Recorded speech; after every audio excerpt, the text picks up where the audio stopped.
बहुत समय पहले आर्यावर्त के दक्षिण में एक विशाल और समृद्ध साम्राज्य था, विजयगढ़। ऊंचे ऊंचे पर्वत, घने जंगल, स्वर्ण से चमकती नदियां और आकाश को छूते महल। ये राज्य अपनी शक्ति और समृद्धि के लिए दूर दूर तक प्रसिद्ध था। विजयगढ़ के राजा वीरेंद्र देव न्यायप्रिय और पराक्रमी थे। उनकी रानी देवयानी बुद्धिमान और साहसी थीं। प्रजा उन्हें देवताओं के समान पूजती थी, लेकिन हर उजाले के पीछे अंधेरा भी छिपा होता है। राजा के छोटे भाई महामंत्री विक्रमकेतु के मन में सिंहासन की लालसा थी। वो बाहर से वफादार दिखता, पर भीतर ही भीतर आग की तरह जल रहा था। एक अमावस्या की काली रात राजमहल में उत्सव चल रहा था। उसी रात विक्रमकेतु ने अपनी चाल चली। उसने कुछ लालची सैनिकों को धन का लालच देकर अपने पक्ष में कर लिया। अचानक महल में तलवारों की खनक गूंज उठी। राजा वीरेंद्र देव ने वीरता से युद्ध किया, लेकिन धोखे से पीठ पर वार किया गया। वे घायल होकर गिर पड़े। रानी देवयानी ने अपने नवजात पुत्र को सीने से लगाया और महल के गुप्त मार्ग से निकल गईं। पीछे महल जल रहा था। विजयगढ़ का सिंहासन अब विक्रमकेतु के हाथों में था। रानी देवयानी ने अपने पुत्र को दूर पहाड़ों के बीच एक साधु ऋषि अग्निदेव के आश्रम में छोड़ दिया। इसका नाम होगा अग्निवीर। ये एक दिन अपने पिता का बदला लेगा। रानी फिर कभी नहीं लौटी। कहा जाता है कि वे दुश्मनों से लड़ते हुए वीर गति को प्राप्त हुई। अग्निवीर आश्रम में बड़ा हुआ। वो बचपन से ही असाधारण था। हाथी की तरह बलवान, बाज की तरह तेज, सिंह की तरह निर्भीक। वो नदी के प्रचंड बहाव को तैर कर पार कर लेता, जंगली घोड़ों को काबू में कर लेता और अकेले ही भेड़ियों के झुंड को भगा देता। ऋषि अग्निदेव ने उसे शस्त्र और शास्त्र दोनों की शिक्षा दी। लेकिन अग्निवीर के मन में एक प्रश्न हमेशा जलता था, मैं कौन हूं? मैं कौन हूं? एक दिन ऋषि ने उसे उसकी असली पहचान बताई। तुम विजयगढ़ के असली उत्तराधिकारी हो। तुम्हारे पिता को धोखे से मारा गया था।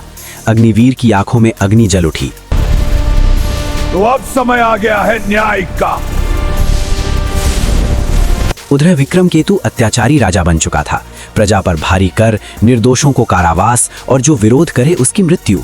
लोग धीरे धीरे फुसफुसाने लगे, काश कोई वीर आए जो हमें इस अत्याचार से मुक्त करे। अग्निवीर ने गुप्त रूप से विजयगढ़ में प्रवेश किया। एक दिन उसने देखा कि सैनिक एक गरीब किसान को पीट रहे हैं। अग्निवीर आगे बढ़ा। निर्दोष पर वार करना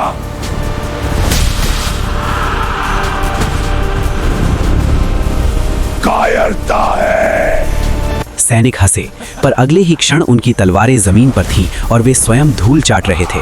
प्रजा में चर्चा फैल गई, एक रहस्यमय योद्धा आया है। राजा ने अपने सबसे शक्तिशाली योद्धा भैरव सिंह को भेजा।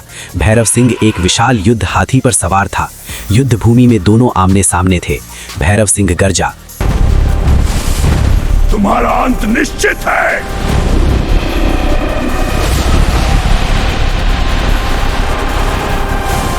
हाथी घुटनों पर आ गया।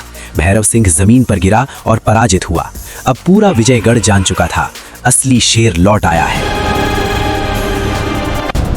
आज ये कोई साधारण लड़ाई नहीं है। आज चाल से बात बने। विक्रमकेतु ने अपनी पूरी सेना तैयार की। महल के सामने अंतिम युद्ध छिड़ा। तलवारों की टकराहट, तीरों की वर्षा, घोड़ों की टाप, पूरा आकाश कांप उठा। अग्निवीर अकेला सैकड़ों पर भारी पड़ रहा था। अंततः वो महल के सिंहासन कक्ष में पहुंचा। विक्रमकेतु तलवार लिए खड़ा था। तो तुम जीवित हो?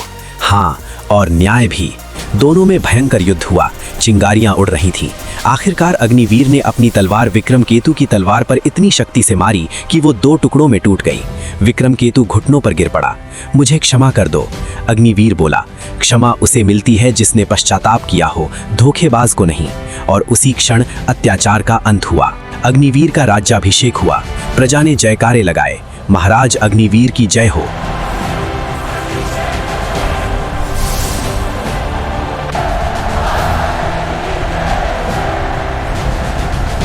अब विजयगढ़ में केवल न्याय होगा, किसी पर अन्याय नहीं होगा। वर्षों बाद विजयगढ़ फिर से समृद्ध और खुशहाल बन गया। लोग कहते हैं, जब भी अन्याय बढ़ता है, कहीं न कहीं अग्निवंश का कोई उत्तराधिकारी जन्म लेता है।